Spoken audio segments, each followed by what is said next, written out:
You found me on a beach in Scarborough after a meteor shower. The winds were wild and the salt sea was rough and unkind. I was hiding inside a seashell. I was so very little then, and so were you. We were the same, motherless and lonely. I sensed our kinship unconsciously. Maybe we both did. You turned around my shell in your little fingers, admiring every eroded crevice and crack. I stayed hidden. I didn't trust you, not then. This place was new. It wasn't yet home, and when in strange places, one has to keep a low profile. You popped my shell into your pocket, and I writhed out. I slipped up your sleeve and tore a hole in your arm when I was sure I wouldn't be disrupted. You flinched and tried to shake me off, but it was too late. I was inside. "Lucy, get back here," A firm voice, your father. "What are you crying for, you silly girl?" Something bit me. It hurts, you cried out in your feeble little voice.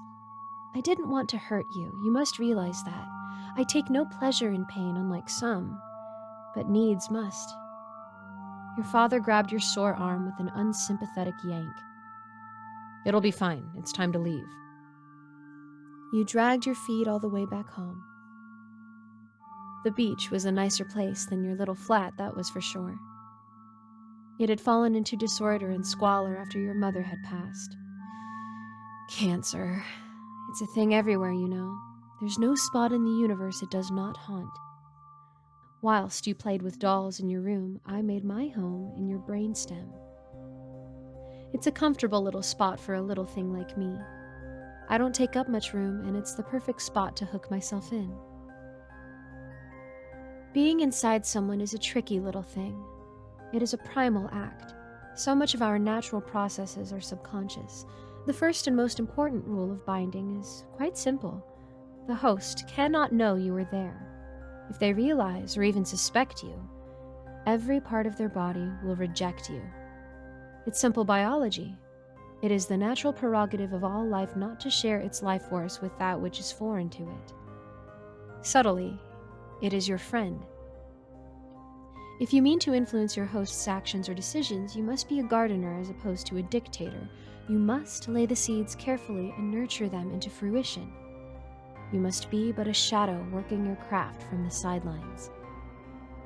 I didn't have to influence you very much. You kept us both very safe. You were such a good little girl that I was happy just to watch you grow. Your father drank whilst you played at his feet. Sometimes you'd cry yourself to sleep clutching at her photo frame. Your dear mother. How I wish to have met her. She seemed so warm, so unlike the man whom she had left behind, whose time was a scarce resource not spent with you. You weren't very good at school. It wasn't your fault. Your brain was just wired a little differently. I often wonder if it was my fault for intruding in your brain as I did, or if the mutation was natural to you, but reading was a little tricky for you. Words on pages would appear all jumbled up, and your eyes would squint trying to make sense of it all. You'd fail, and the teacher would get irritated, and your father would get disappointed. I knew I needed to help. I wanted you to succeed. You see, your world values intelligence in the binary, a folly we alone cannot make it grow out of. It does not appreciate the beautiful way your synapses dance. I slowly taught you how to write in my own way.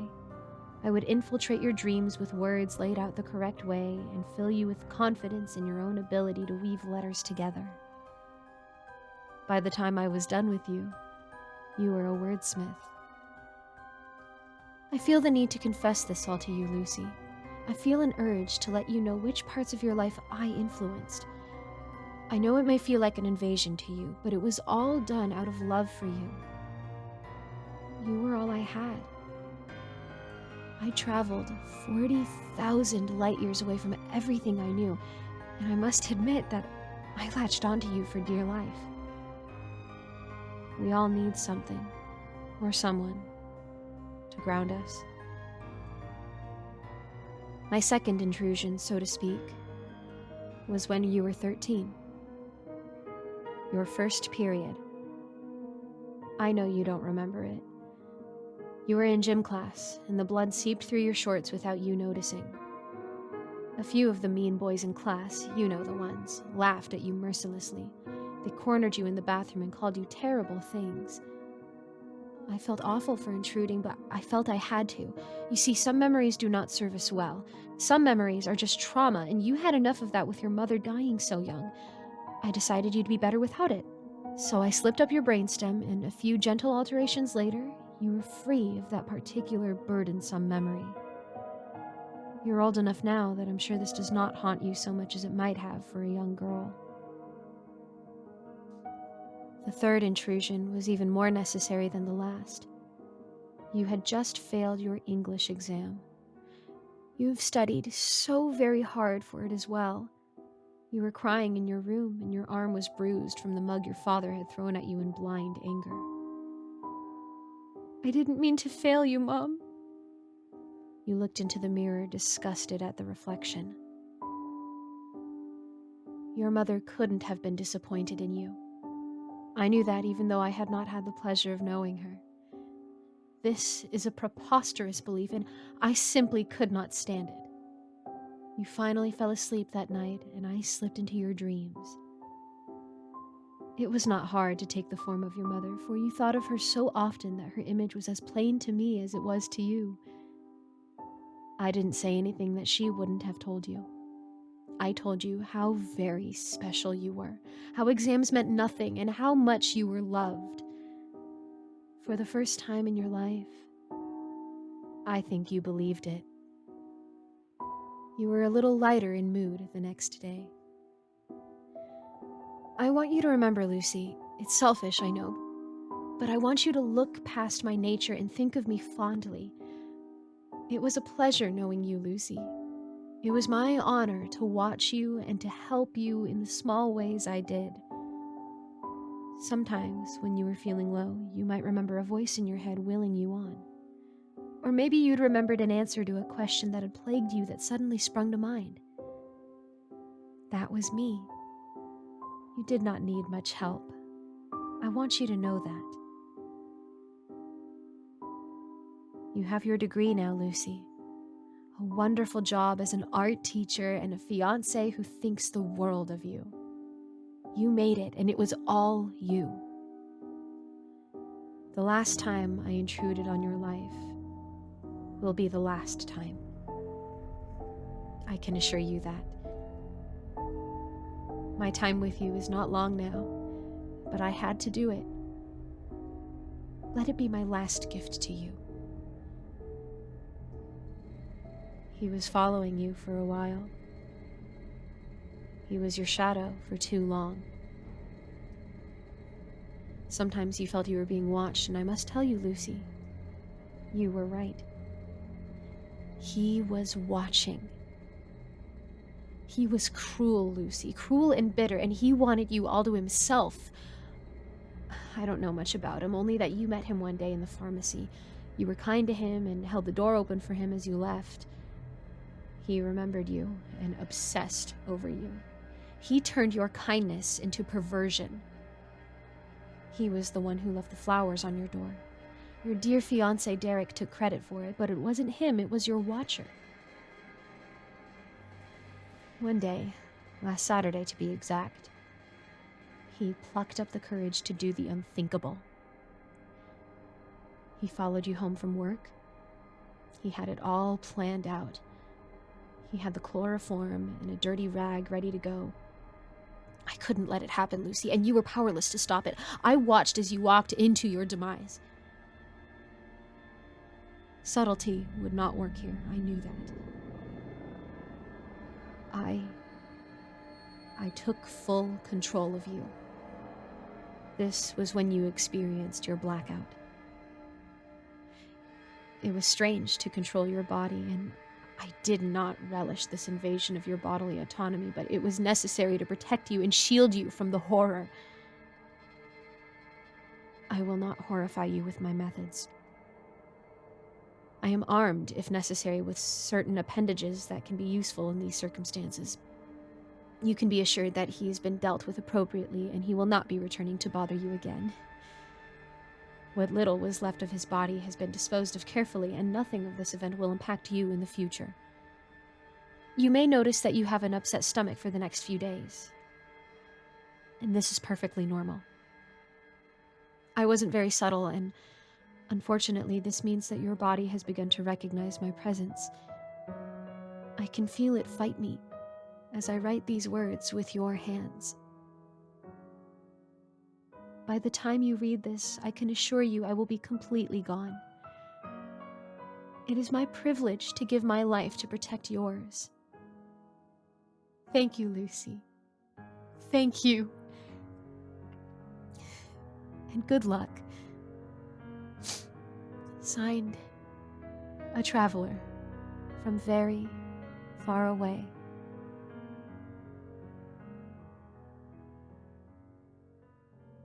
Hey, it's, Lucy here.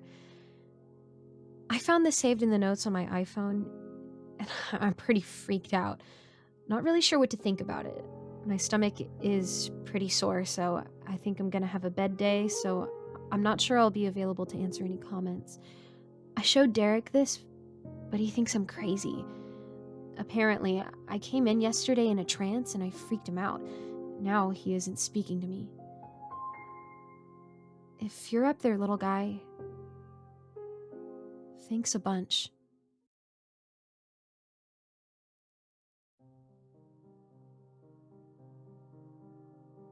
The wolf will come for me.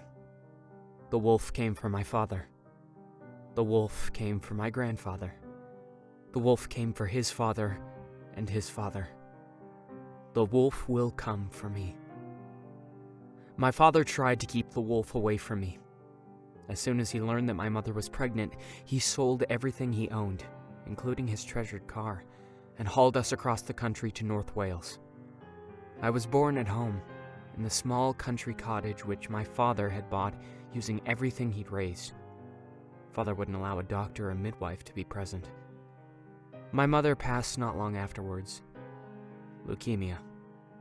I always believed Father resented me for our having to leave, for the loss of his possessions, and for the loss of Mother. Now I know he resented me for a very different reason. Father never let me outside without supervision. My earliest memories were of scuffy rooms, yellow walls, and the never-ending smell of tobacco. I didn't attend school.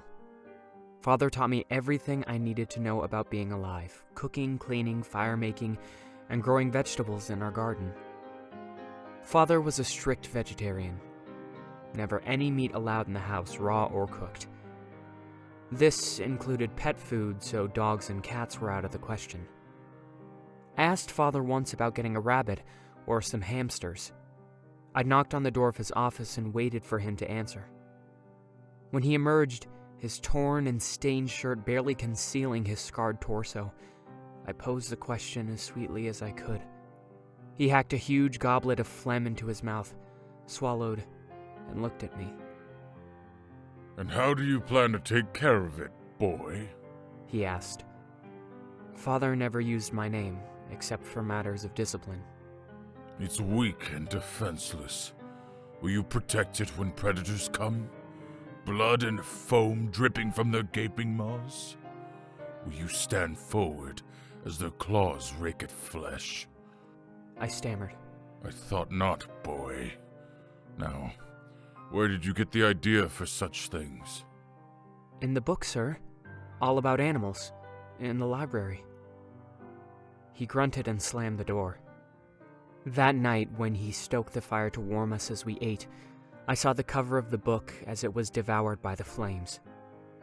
Father saw me looking and fixed me with his good eye. "You're better rid of such fancies, boy." Those were the only words he spoke that evening. I always found Father's single eye frightening. Its missing counterpart seemed to lend the remaining globe an air of madness. I darted around the room constantly, always watching Father's peripherals. He never focused on one thing for long. One of my first lessons was not to ask Father about his missing eye, or any of the scars which patchworked his body. He'd taught me that with my full name and with his belt. Whenever we weren't doing garden work, Father would remain locked in his office. I later learned that he had good reason. I would spend time running about the house, testing my time by the grandfather clock which sat in the small living room cum dining area. Sometimes I would race against the only friends I had, those I had found in the few books which Father didn't burn. I was faster than Bilbo Baggins and the twisted Long John Silver, but was often left in the dust by Captain Ahab. Father would come down at tea time and eat whatever I had made. Then he would sit by the fire and watch the flames until morning. I never saw him sleep. On my 6th birthday, Father took me outside to the garden and threw a wood axe at my feet. Pick it up, boy. I dutifully obliged and began making my way to the woodpile. Where are you going? To cut the wood, sir. We're not cutting wood, boy. I returned to him. What are we doing then, sir? His fist was like lightning, landing on my cheek like a blacksmith's hammer. I don't even remember hitting the floor. I woke up a few seconds later, pain screaming across my face. I tried to speak, but my jaw refused to move. Father spoke. If you can't defend yourself, then you'll be swallowed. Swing the axe, boy. Keep me away. I swung the axe. Father stepped around it and fetched me another blow, less forceful this time and with an open palm, across the side of my head. My head rang like 1,000 bells. The afternoon passed like this. My paltry attempts to swing the axe met with Father's derision and pain. When my arms could no longer heft the heavy weapon, Father took it away from me. Getting close to tea, was all he said. And that was how our days continued. Wake before the rising of the sun, chores, gardening with Father, lunchtime, in which I could steal a few minutes of reading, practice with the axe, make tea, and then to bed. Every day the same. The morning of my 16th birthday was different. Bleary-eyed, I made my way down the cold wood stairs. Through the window, I noticed Father in the garden. He was seated on a homemade chair, axe across his lap, staring out towards the horizon. The dying embers of a fire smoked beside him. I walked out into the crisp air, breath fogging before me. Father? He didn't turn his head. boy. Would you like breakfast? Not today, boy. He puffed on his cigarette and threw the butt into the fire. He reached into the pocket of his threadbare corduroys, pulled out another, and lit it. "What are you doing out here, Father?" I said, and took a step back. He didn't reach for his belt. Instead, a single hand extended outwards and beckoned me forward. I stepped up beside him. He indicated out over the windswept hills. Something's coming, boy. From out there. I have to be ready. "What is it, Father?" He grunted. You'll see, boy. Wait here with me. He reached out and grabbed me by the front of the shirt. But when I tell you, you go inside and you bolt the door. Do you hear me? "Yes, sir." He rounded his eye on me.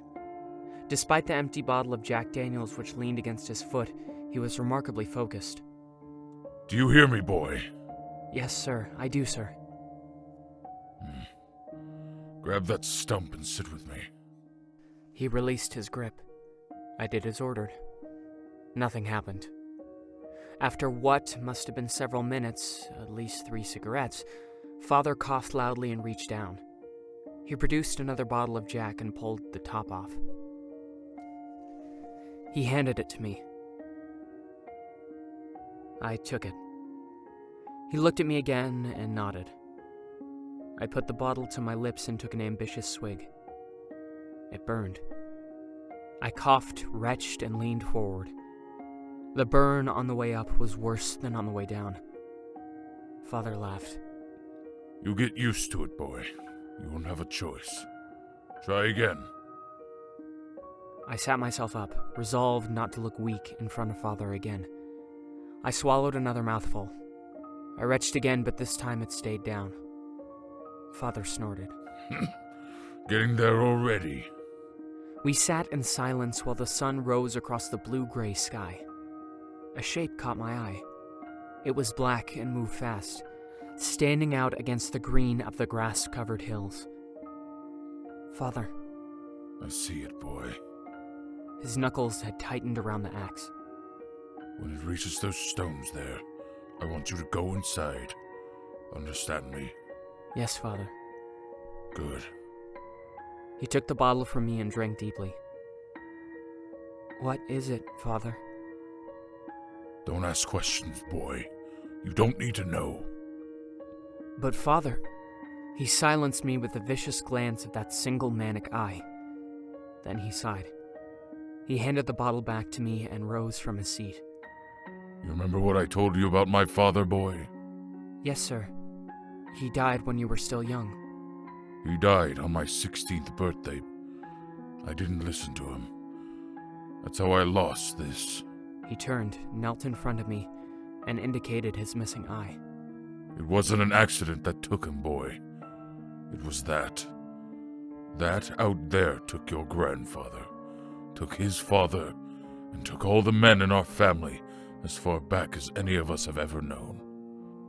He paused and looked away at that black shape, drawing ever nearer. I've been hard on you, boy. I know it. But you need to understand that I had good reason. You need to understand that, after today, this might be your responsibility. I'm sorry. Now go inside, boy. Go to my office and lock the door. Don't open it until I do. I felt something heavy inside me.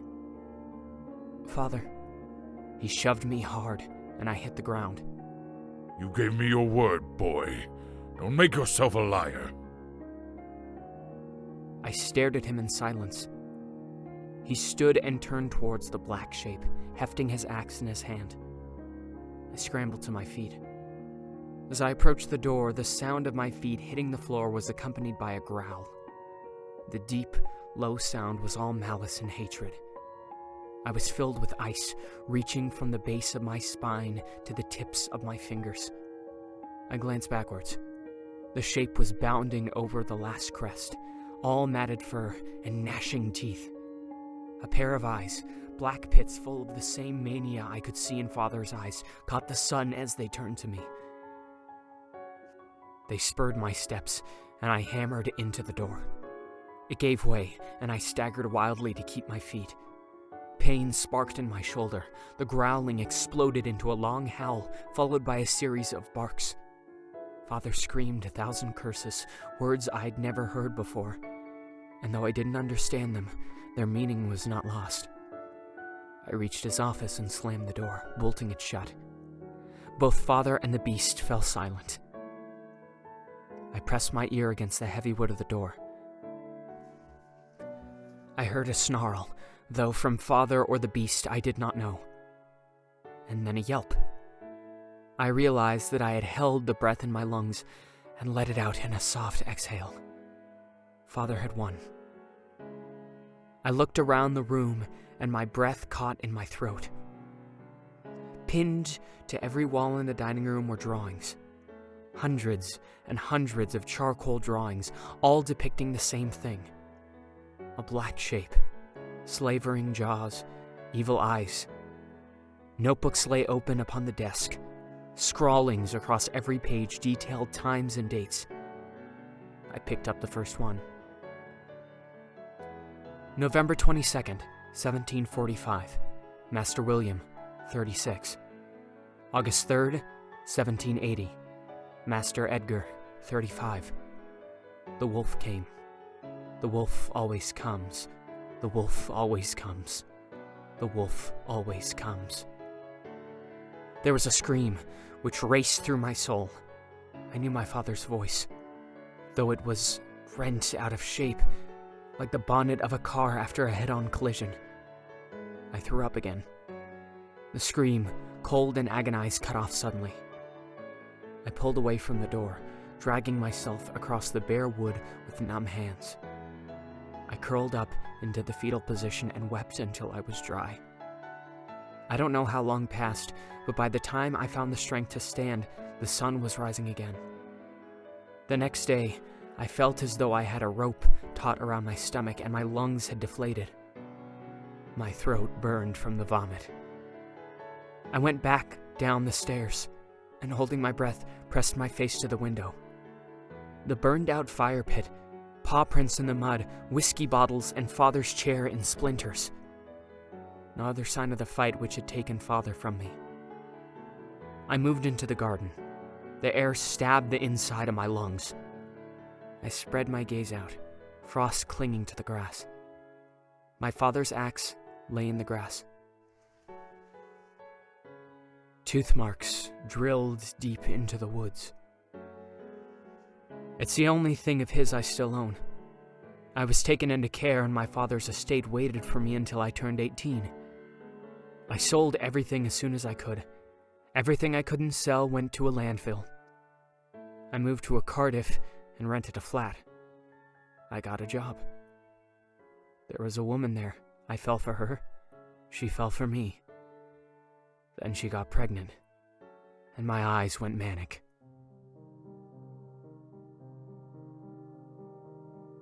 My son turned 16 in 1 week. He doesn't know about the wolf. And as I bring Father's axe out from storage, I swear to myself he'll never need to. The wolf will come for me.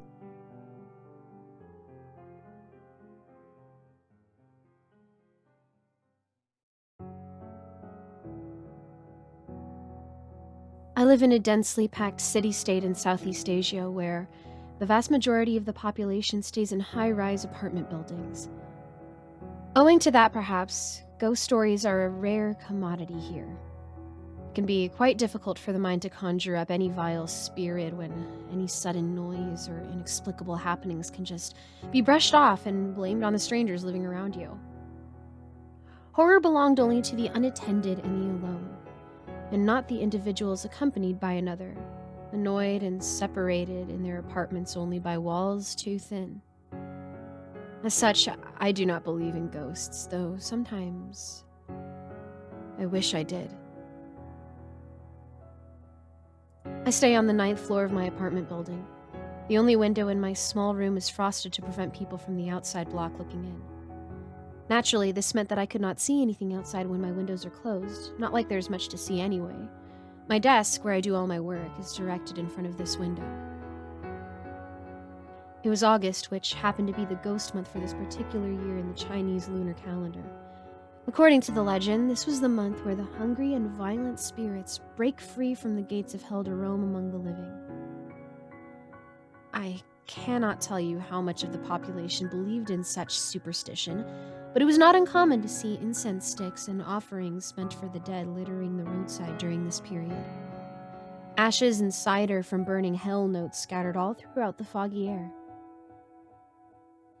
Many warnings come from our elders during this month. Do not look up at the trees at night, do not react when you hear someone saying your name in the darkness, and never ever step on the offerings by the roadside. I never really cared. During my evening jog, I accidentally ran over 3 joss sticks stuck in the grass next to some oranges while trying to avoid an oncoming bicycle. An elderly man who witnessed it pulled me aside as I was about to continue off. "You should apologize," he said, pointing at the offerings, now trashed by me. What? Okay.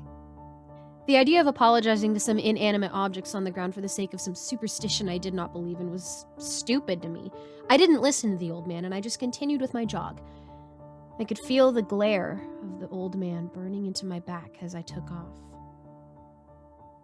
I should have listened. I was typing out an assignment on my laptop when I first heard it. My windows were open to let in the night breeze. Crying. Normally, this would be nothing too unexpected or surprising given the proximity I live with other people in the apartments. However, this was different from the loud wailing of toddlers that come from a distance. This sounded like it was coming from in front of me. It was very faint, barely noticeable. But I could tell it was the sound of a woman weeping. Not loud enough to be significant, but not soft enough to be unnoticeable. It was just at the edge of awareness and perception. It sounded so sad, so full of despair, and so full of grief. I can still hear it in my ears even now. To be honest, it creeped me out a little. Just a little. It was probably one of my neighbors, after all. After a while, I naturally shrugged it off and was able to focus on my work and throw whatever creepy thoughts that weeping elicited to the back of my head. That night, even as I tried to sleep, I could still hear her cries softly reverberating and seeping through the walls around me. I did not believe in ghosts, but I felt strangely afraid. The creaks and sound that I normally did not care for sounded much louder and more startling to me. I laid completely still, afraid to even reach my hand out from underneath my blanket to scratch an itch on my forehead, afraid to even open my eyes, in an irrational fear that I might see the weeping woman looking back at me in the dark. This continued for the next few nights. The same woman, the same weeping into the wee hours of the morning. Though I would still eventually drift off to sleep, sleep was harder to come by. I woke up in the mornings drenched in sweat and completely exhausted. With my sleep being interrupted for so long, I got annoyed. How long can someone cry for anyway? I wanted to put an end to it. One night, I lay there completely unmoving in the dark, the weeping still going on. I could feel the thumping of my heart. Despite every cell of my body screaming at me, I slowly opened my eyes. As my eyes slowly adjusted to the dark, my hand reached out from underneath my blanket and groped blindly in the dark for the light switch on the wall. Click. The lights came on. My room looked just as it always has. Of course. There was nothing to be afraid of. I slid off the bed and took my umbrella leaning by the corner. I raised it and pointed the tip at the ceiling. I was not very sure, but it had to be my neighbor upstairs. I just wanted it to stop. Then, very slowly but surely, I struck the ceiling 3 times. Thump, thump, thump. The weeping stopped.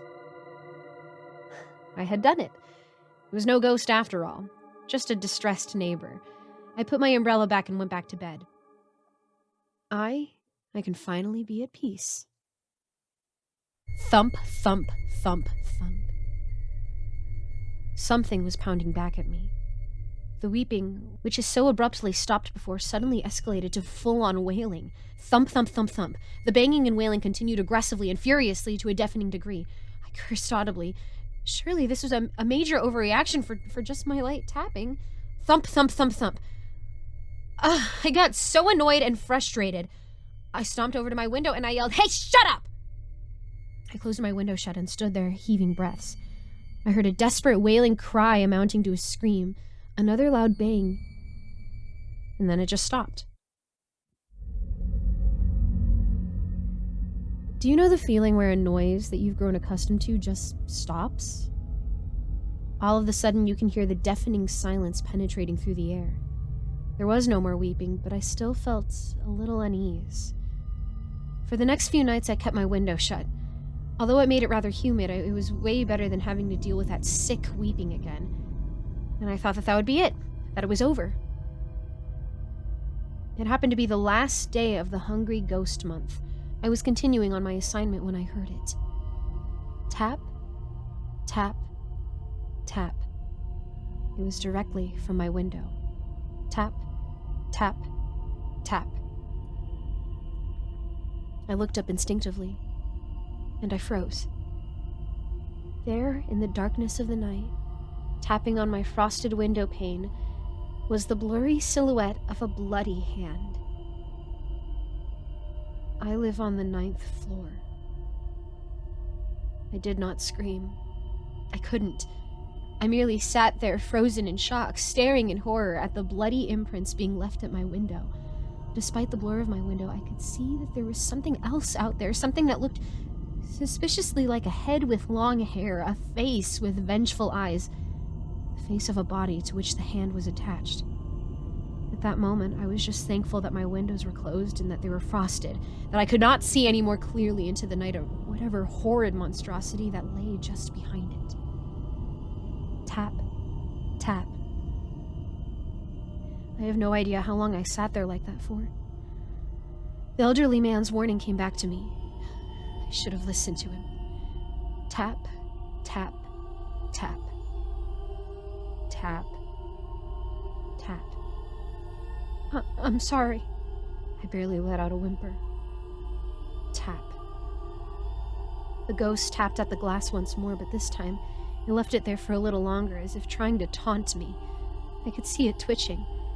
And then the hand slid off and the figure just disappeared, leaving a straight trail of blood on my window. Thump. I heard one more thump, and then silence.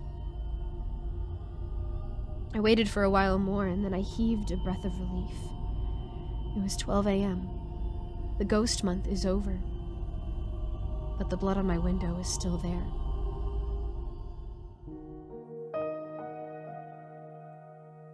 Ghosts don't exist, not in the form that you think they do. It is a conjecture of the paranoid mind born out of the comforting consolation that evil only exists as an external entity, as an enemy that we can attribute all things that go bump in the night to, an other to blame all our misfortunes and misconducts on. Ghosts don't come in the night or at any specific time or month. They are with us always, coming in the darkness, born out of the black void conceived within every human heart, in the form of silent weeping, penetrating through apathetic walls, the bloodied fingers of our conscience tapping at our window, and the shadows that walk with us visible only under a streetlight. You see, it wasn't a ghost at all. It never was.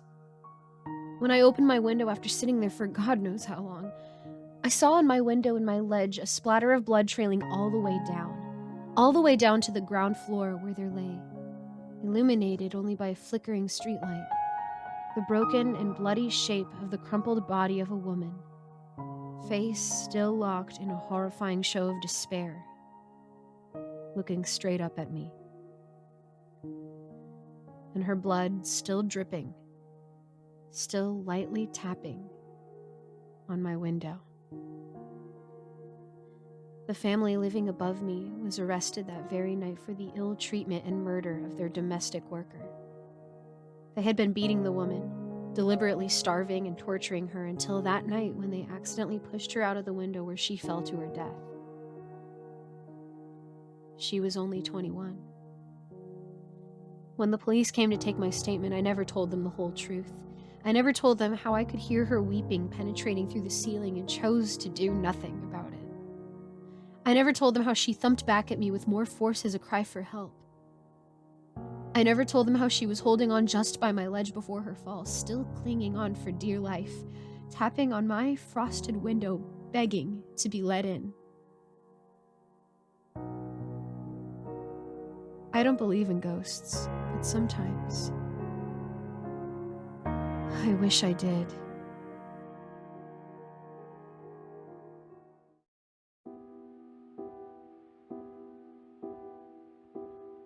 The South Texas sun never cast shadows on my little patch of land in the summer, but I certainly felt one over me now. I stood at the end of the dirt drive holding a letter from the bank stating that they would be sizing my farm in 90 days. I stood at the end of the dirt drive holding a letter from the bank stating that they would be seizing my farm in 90 days unless I could pay what I owed them. $27,000. Nausea washed over me in a wave.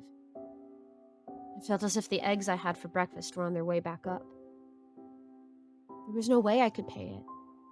The farm had been left to me by my grandfather, but it came with some taxes and debt. My late husband Ben had always been the breadwinner, and we were chipping away at the payments until he had a heart attack and passed away last year. I was making money where I could and hoping I had more time to get ahead, but it seemed time wasn't on my side. I grabbed a bottle of red wine from the house and sat in the clover, staring out into the corn. I racked my brain the entire afternoon, desperate for options and praying for solutions. But when none came, I daydreamed of being a kid again, playing in the dirt in my pigtails and rain boots, my pawpaw laughing and scooping me up into his lap. "Did you know there was magic in the soil here?" he'd asked, his nose crinkling with delight. "No, I didn't, Pawpaw." "Well, there is. You can ask the corn for whatever you need, and it'll be given to you." I'd hung on to every word. He was my hero, and I believed everything he said. I remembered it just like it was yesterday, how he'd gone into detail on how to ask the corn for what you needed. I chuckled about it now, and maybe it was the wine talking, but I thought I'd indulge the memory of him and make a request. I stood at the edge of the field and pulled a knife from my pocket. "Please give me the money I need to keep the farm." I felt so silly I could feel my cheeks flush red, but I went ahead and pricked my thumb with the knife. Placing my hand between the first row of stalks, I squeezed a few drops of blood onto the soil. I don't know what I expected to happen, really. Nothing, I guess. But it would have been nice if a sack of money dropped from the sky or something. The sun was getting low, and a few stars were starting to gleam above me. I chuckled once more and headed inside for the evening. That night, I dreamt of being little again, running through the fields without a care in the world. The next morning, I set out to do my chores, coffee cup in hand. Feed the chickens, collect the eggs, and tend to the garden. I had just stood up from picking weeds around the squash when something caught my eye. There was a single bent corn stalk hanging into the yard, and a piece of paper was sticking out of the cob. I walked over and broke the cob from the stalk and peeled back the husk. My mouth fell open, shocked to find there was no corn in the husk, but instead a roll of $100 bills. I peeled another one from the stalk next to it. More money. I laughed and then cried as I peeled more and more husks. I spent the rest of the morning harvesting until I found corn again instead of cash. Sitting on the ground, I counted the money. $27,000.02. The exact amount I owed to the bank. I wept with joy the entire drive to the bank to settle my debt. They raised a brow at the large sum of cash I brought in, but it was easy to explain. Plenty of rural farmers save their money in a safe instead of depositing it, a paranoia carried down since the Great Depression. Once back to the farm, I thanked my pawpaw in heaven and thanked the field. I couldn't believe it, but there really was magic in the soil. Remember, Annie, only ask for things you really need. Otherwise, the corn might give you more than you bargained for. I heeded his words and ran through the list of things I'd been unable to fix or buy. Necessities only. By the end of the month, I had scabs on each of my fingers, but I also had a new truck, a new dishwasher, and a new dairy cow I've named Mabel. I plopped down into the lawn chair, counting my blessings as the sun set on a beautiful Sunday evening. Everything was looking up. I only wish Ben had been here to see it. Well, maybe he could. I sat up straight and my heart began to race at the thought. Could the corn bring my husband back? And if it could, is it really a need? It sure felt like one. My heart ached for him every single day. Did I dare ask for him? I didn't know if that would be a good idea or not, or even if it was possible. A week ago, I would have said no. But the field had given me something living before with the dairy cow. I debated for a long time, considering the moral implications of it. In the end, my heartache won out, and I stood at the edge of the corn once more. I'm not sure if you can, but if you can, please bring my husband back to me. I cut across the palm of my hand with the knife. It hurt, but I felt this request required more blood. That night, I lay wide awake in my bed, fiddling with the bandana I tied around my hand. Would Ben come back? And if he did, would he be the same? I wasn't sure, but the image of him standing in the corn tomorrow created butterflies in my stomach. Somehow, I'd eventually drifted off. No dreams this time. The noise of glass shattering ripped me from my sleep. I sat up in bed, heart pounding in my throat. Another clamor came from the kitchen, and I was on my feet. I grabbed my robe from the rocking chair and wrapped it over my nightgown. There was a silence as I crept down the hall. The kitchen light was on, and I'm sure I hadn't left it on last night. I peeked around the corner and saw a few dishes were broken and scattered across the hardwood floor. Muddy boot prints led from the back door to the living room. The idea that it could be Ben made me go weak in the knees. But then an image of him pulling himself out of the grave, decomposing flesh hanging from the bone, made a shiver go down my spine. I tiptoed into the living room, afraid and full of excitement all at the same time. And there he was. I couldn't believe it, but there was my husband sitting in his recliner staring at the wall. "Ben!" I screamed, running into his arms. He wasn't a horrifying corpse. He looked just like how I had remembered him. I sobbed into his chest and squeezed him as hard as I could. I pulled back and kissed him all over his face.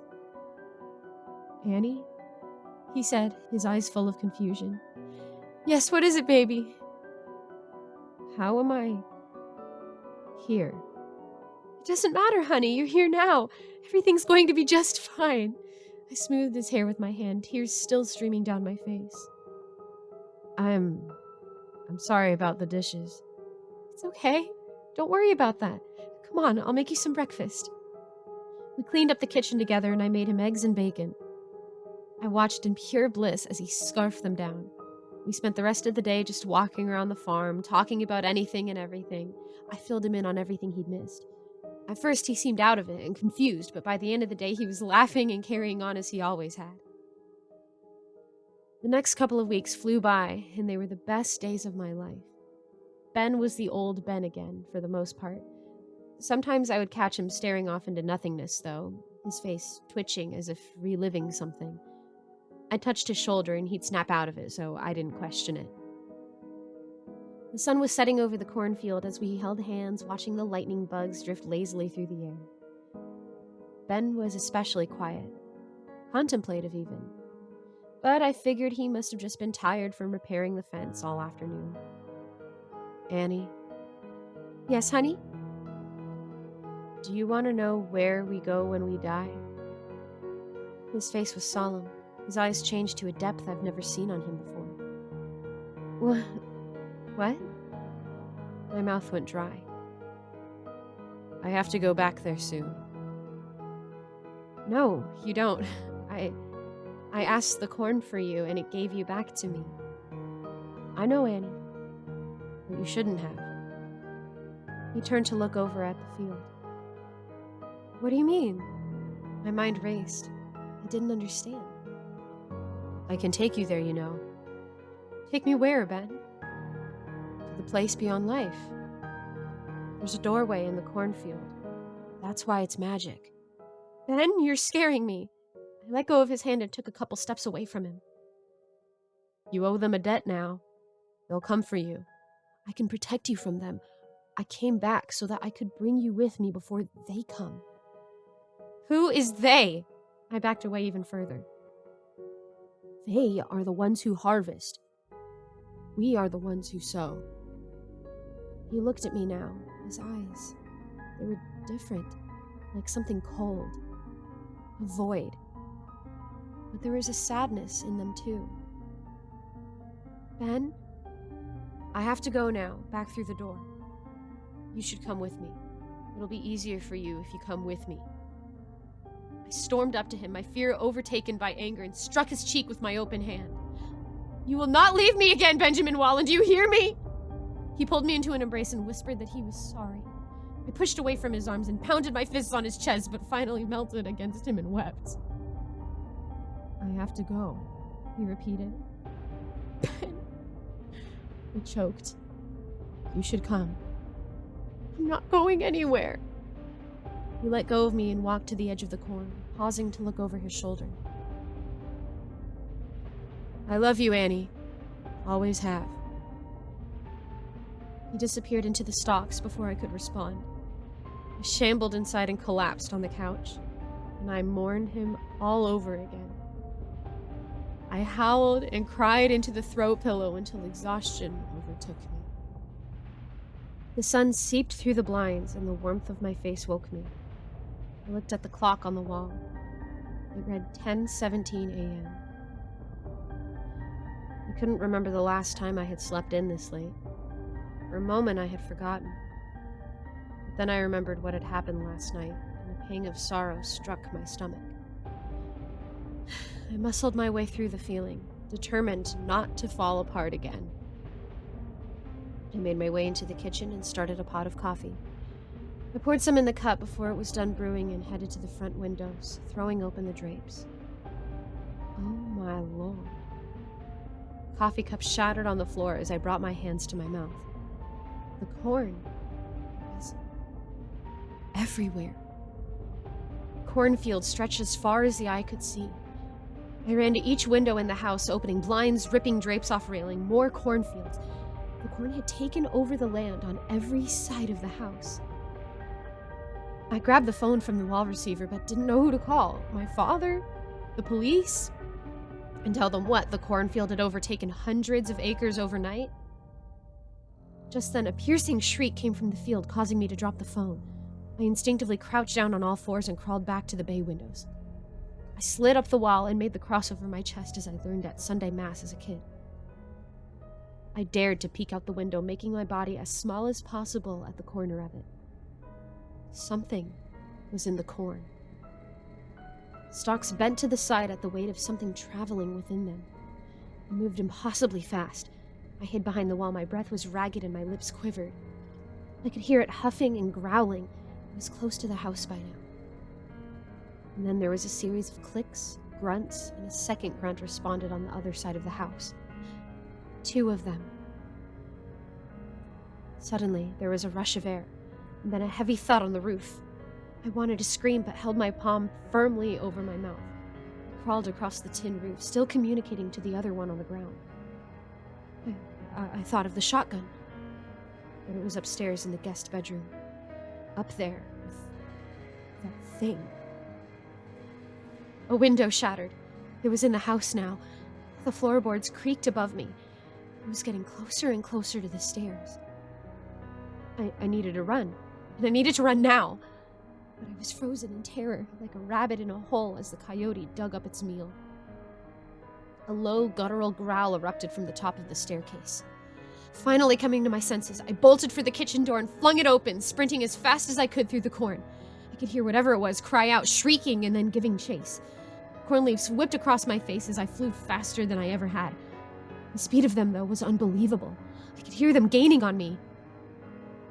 You owe them a debt now. They will come for you. The thought rang out above the terror in my mind. I pumped my legs harder against the ground, but it seemed as if the soil was grabbing at the soles of my feet, slowing me down. A humming came from ahead like a great vibration. It grew louder and louder. I ran towards it mindlessly, somehow thinking it could save me. They were so close now. I could almost feel a hot breath on the back of my shoulders. Just before I felt like they had me, I came to a clearing. A perfect circle in the corn. I stopped and spun around, gasping for air. A howl came from just outside the circle. I couldn't see them, but they began to pace the perimeter, shaking the tassels at the top of the stalks. I turned back to the clearing, and at the center of the circle was a door. It gave off a glow, and the hum of the vibration was so loud now that it almost rattled my teeth. For some reason, I was drawn to it. My breathing slowed and my body felt weightless. It was pulling me in with some invisible force. My feet betrayed me and took me to the door. I placed my hand on the golden knob and the vibration consumed me. I could no longer hear the snarls of the beasts in the corn. Any trepidation I had melted away. There's a doorway in the cornfield. You should come with me. I turned the knob and opened the door. I gasped as I was enveloped by overwhelming, brilliant light.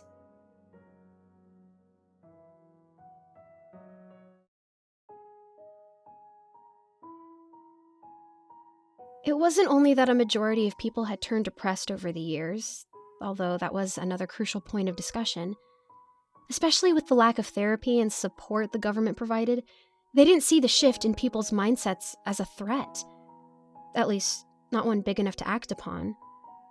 Even if all the psychologists, including me, had tried to warn them. In the beginning, we could still observe a small variety in the sets of feelings. There was sadness, which hurt, but also helped many. We saw a few who were still able to feel hope and who wanted to change something. Those were the most promising ones, but unfortunately, it also made up the group with the biggest rate in decrease. Hope was nearly eye on eye with hate. While the group of hate wasn't necessarily voluminous, the consequences of their actions were. The most dangerous emotion, however, was the feeling of apathy, of simply not caring, not being able to evoke any form of emotion. It was the one with the most observed growth. It spread like a wildfire or like a virus, and it didn't stop until each and every individual had lost their sense of emotion. Where formerly the love of life had been, was now a big dark patch. It's not as if it happened all at once, though. There were signs. Need for entertainment was decreasing, as was the need for being in the outside world. Less people would go to the cinema. Less people would go dancing and drinking at night. Less people were visiting brothels. Nobody loved anymore. Not each other, not their pets, not their children or parents. The love for life had slowly vanished, and we all watched and let it happen. The ones that still had the energy continued with their day-to-day lives. We copied the life we knew from the past. People went to the jobs that they didn't care enough about to quit, bought groceries, and watched reruns of old TV shows that depicted a life that might have been worth living. Maybe it was a lack of vitamin D, or maybe a global shortage on serotonin. Dopamine was dangerously low. Scientists tried to find a solution, but even the most ambitious ones slowly lost interest. It's hard to find inspiration when you don't love. Until a man called Aldridge Foxrod, seemingly out of nowhere, found the perfect solution. Funded by a big corporation, he brought a freshly new product to the market. Something called love.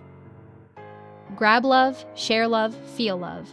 You'll never want to miss it again. The ads on TV had been coming up a lot lately, but I figured that it was another one of those inspirational products making fake promises. This one was different, though. I could never believe the impact it would have on us. I was walking to the nearest grocery store. The sky looked neither blue or gray. The weather was neither hot nor cold. In my mind, I was somewhere else. I tried to remember the face of my mother. I knew for a fact that I used to love her. She was kind and caring, and my logical mind told me that she used to be important to me. But as much as I tried, I couldn't make myself feel it. When I got to the front of the store, something pulled me out of my train of thought. A loud commotion came from inside. Through the window glass, I saw crowds of people.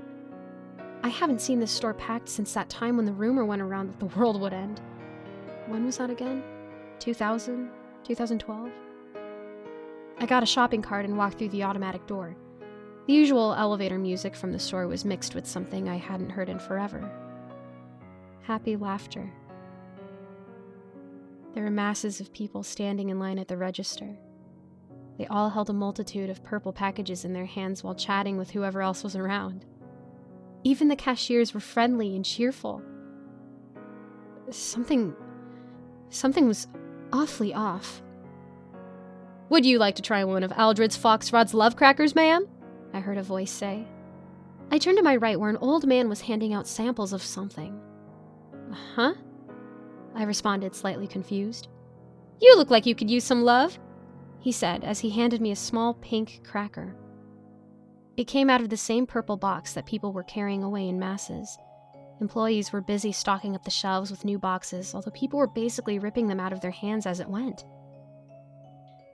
It all seemed so odd. I didn't feel like eating it right away, so I got the milk I'd come to the store for and made my way back home. Back home, I held the small cracker in the palm of my hand and observed it. It reminded me of the Eat Me cracker in Alice in Wonderland. Could this really be the thing we were craving for so long? I took a small bite. A sweet taste filled my mouth, and suddenly I saw her. My mom, with her long brown hair, with a few gray strands in between. The kind smile that would make everything okay again. The sound of her hand gently scratching the scalp of my head as I lay my head on her lap. Her smell, a mixture out of rose petals and the face cream she always used. How I would have done anything to make her proud. Tears shot to my eyes. I hadn't felt any of this in such a long time. It was accompanied by other thoughts. Thoughts that I had blocked out completely. The way she was lying in that hospital room with the fluorescent light. How she kept forgetting my name. And how I didn't feel a thing when she was suddenly gone. But now I did. I cared. I felt. I couldn't stop crying. All these emotions were overwhelming, but I needed them. I needed to miss my mom, and I had to feel sad, but also happy. Sad about how she was gone now, and happy about all the wonderful moments she gifted me with when I was still young and able to feel her love. And then it was over. The sweet taste had left my mouth and the love had vanished. But I knew it had been there. I knew that for a moment I could feel, and I so desperately needed more of it. Only a few hours had passed, and I figured the store would still be open. I grabbed my keys and ran outside. I was craving love more than I could have ever imagined. I ran all the way to the grocery store. In front was a crowd of people, shouting and screaming. I fought my way through them, and then I realized what was going on. There was a big sign on the storefront. Out of love, the shelves will be stocked up tomorrow. Tomorrow. I couldn't believe that I would have to wait a whole day. My skin started itching. The memories of my mother were getting more blurry.